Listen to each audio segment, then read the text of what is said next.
Hey, what's up everybody, and welcome back to News Dose. So, PlayStation just confirmed they completed their acquisition for a very mysterious but exciting studio that also seems to be taking a new direction in how to develop games. Apparently, this acquisition is already causing a bit of a ripple effect too within PlayStation's internal studios, so we'll talk about that a little later on today. Also, an upcoming Xbox game has kind of exploded here recently despite it failing elsewhere.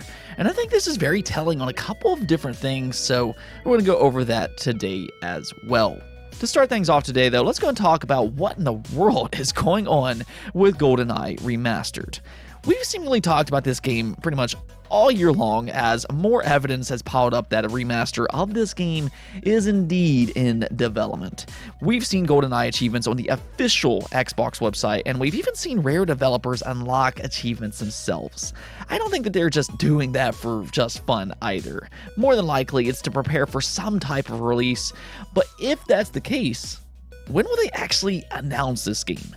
That's been the ongoing question. We keep thinking that it'll be sometime here soon with all this evidence, but so far, nothing yet. We thought maybe it'll be announced at the Xbox Bethesda showcase, but nope, it wasn't there. Then maybe at the Nintendo Direct Partner Showcase, considering Nintendo's publishing rights for the original game on the Nintendo 64, but again, no, it wasn't there either. So what exactly is the deal with this game?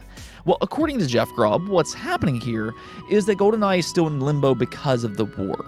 Now, we have seen other games affected by this situation, most notably Advance War Reboot Camp, which Nintendo delayed indefinitely until further notice. So it's certainly not out of the realms of possibility that GoldenEye is in a similar situation here, especially if Nintendo is involved with this release in some shape or form. Which, considering, again, Nintendo was the entire reason that the original remaster was canceled all those years ago, it does seem like Nintendo and Xbox had to come to some type of an agreement.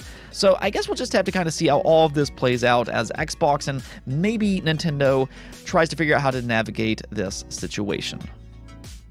Now, also, a bit of a confusing story made its way online earlier today as reports started to go out that Assassin's Creed Liberation will be delisted on PC starting September 1st, and that even if you purchased it, it will be unplayable after that. Now, that would be just a terrible, terrible thing to do, obviously, but that's not actually true, or at least entirely.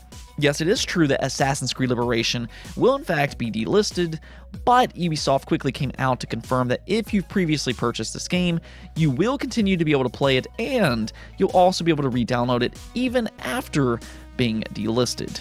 Ubisoft continued to note that only DLC and online features will be affected by the upcoming decommissioning, but they're working with their partners to update this information across all storefronts.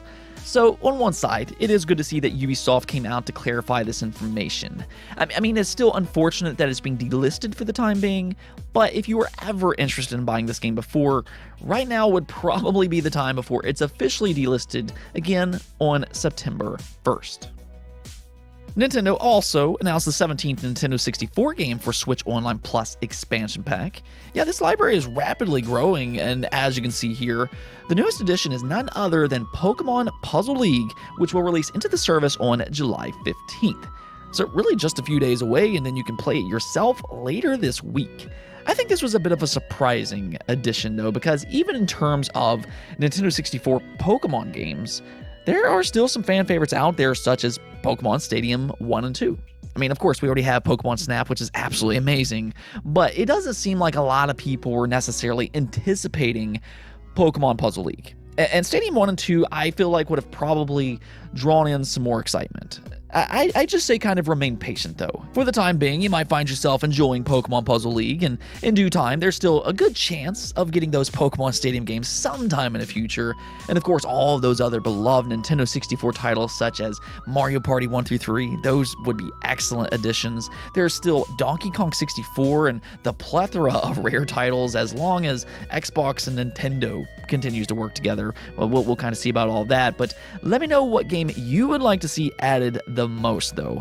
I think for me, I'd probably have to go with my all-time favorite kart racer being Diddy Kong Racing. I'd absolutely love to see that game come back, as that was legitimately one of my favorite games growing up, and to see it have online connectivity, now that would be a blast from the past. Let's go and talk about this upcoming Xbox game, though, being Hypercharge Unboxed. We've actually talked about this game a few different times over the last week, and that continues as its rise to popularity has just been so incredibly eye-opening. Now, what's kind of strange about this game is that it first went into early access on Steam back in 2017 with very little fanfare. Then it was later officially released in 2020 for both Steam as well as the Nintendo Switch. Again, it didn't get much recognition there either, and prior to recent events, it never eclipsed 1,000 concurrent users on Steam. But then in 2022, everything just kind of changed. Now, the reason for this is that the developers announced that Hypercharge Unboxed would be heading over to Xbox sometime soon, and they released a sign-up page for Xbox fans. Now, that doesn't seem like a lot, but, well, since then, the Xbox community has really latched onto this game, and it went viral. Suddenly, this game that's been around for 5 long years, barely getting any type of recognition whatsoever, well, suddenly, it's getting all this recognition from Xbox fans, to the point that they've already reached 40,000 signups, and this hype, this excitement, is translating over to success on Steam. Not only has the concurrent users dramatically increased by 143%, giving it a new peak high of 1,600 concurrent users on Steam, but it also became the second best-selling game on Steam for the weekend. That is just crazy to see a game like this make such a huge comeback after all these years. It kind of reminds me a little bit of Among Us to a degree, but a big part of their success here is the announcement of it coming to Xbox. I think that this just kind of tells you a couple of different things.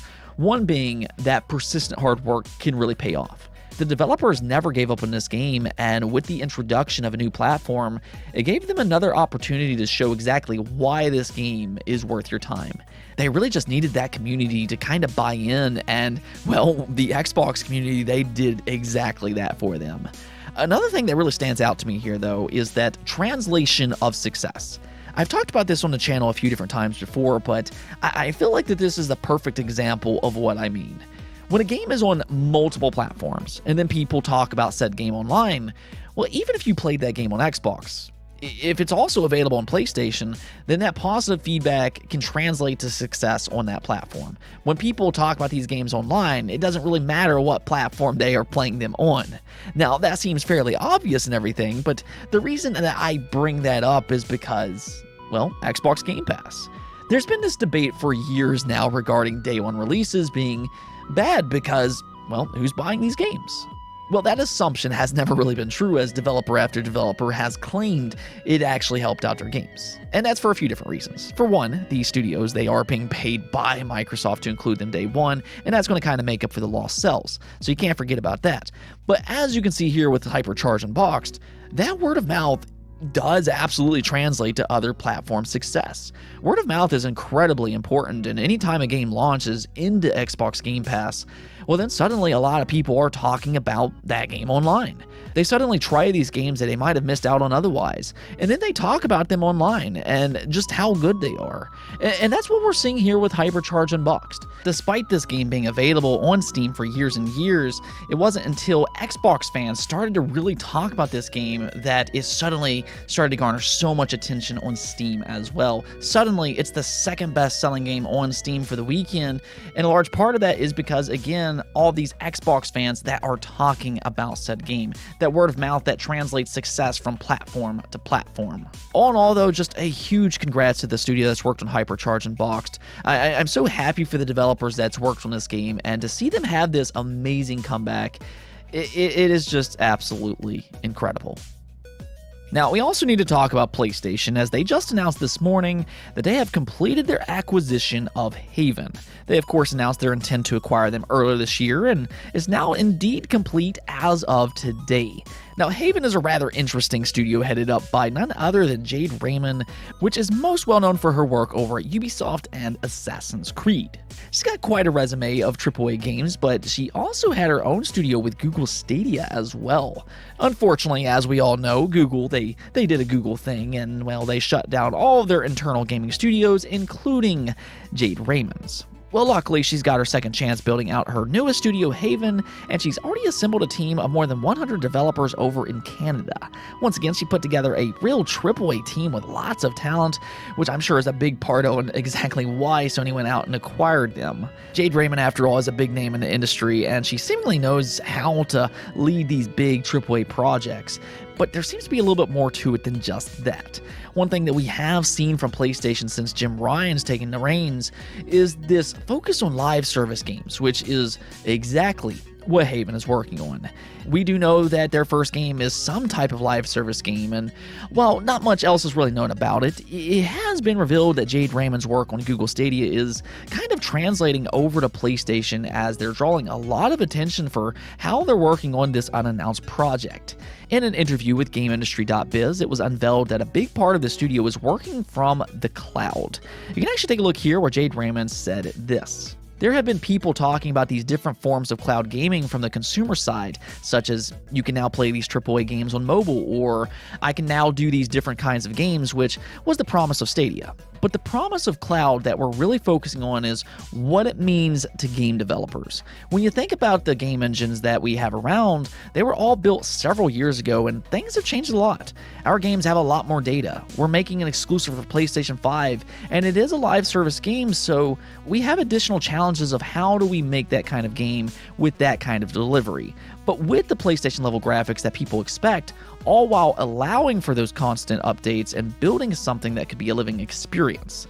She then kind of goes on to talk about how the cloud will help them work more efficiently and be able to output new ideas faster, which should help them with a rapidly evolving live service game. Apparently, this has actually caught the attention of some other Sony studios, including Mark Cerny. So we'll kind of see how all this works out, but I think with the addition of Haven, they almost take on a similar role as Bungie. And what I mean by that is kind of like Bungie, they can teach some of Sony's other studios about live service games, which, as we've seen, again, Sony has been putting a lot of resources into live service games this generation. And with Haven having this background in cloud technology as well, this is something else that they could possibly help out other studios with on top of that. Let's go take a look at the poll of the day, though, where I asked you all, when do you think Nintendo will have their big direct for the year? Now, I know a lot of people were kind of expecting that to happen last month in June. I was expecting it as well, but it just unfortunately did not happen that way. However, as you can see from the results here, 45% of you all do believe that it will happen this September. Then 18% of you all voted for August, while 17% of you voted for October or later, and then 6% believes that it will happen this month. So there you have it. It does seem like most of you all are expecting a September Direct, which I think does make a lot of sense. I believe they had a big Direct last year in September as well, where they showed games like Splatoon 3. There was Bayonetta 3 there as well, and also Kirby and the Forgotten Land. So maybe they could have another big September Direct this year, where we get some updates on some games like Advance Wars Reboot Camp. We're still kind of waiting for a release date on that one. We're also hoping that rumor is true about a Metroid Prime remaster or remake or whatever it is, and maybe finally we get a little bit more information on Zelda Breath of the Wild 2. That would be really, really awesome. But yeah, I think September, that seems like a pretty good month to have that Nintendo Direct in. And if that does happen, and if the rumors are true that PlayStation also has their big state of play for September, it almost seems like this is a bit of a part 2 for the gamers holiday. Anyways, though, that's it for this episode, but if you liked the video, don't forget to bell notification and subscribe button for more content just like this. Also, if you'd like to support the channel through Patreon, thank you for making this content possible. Peace out.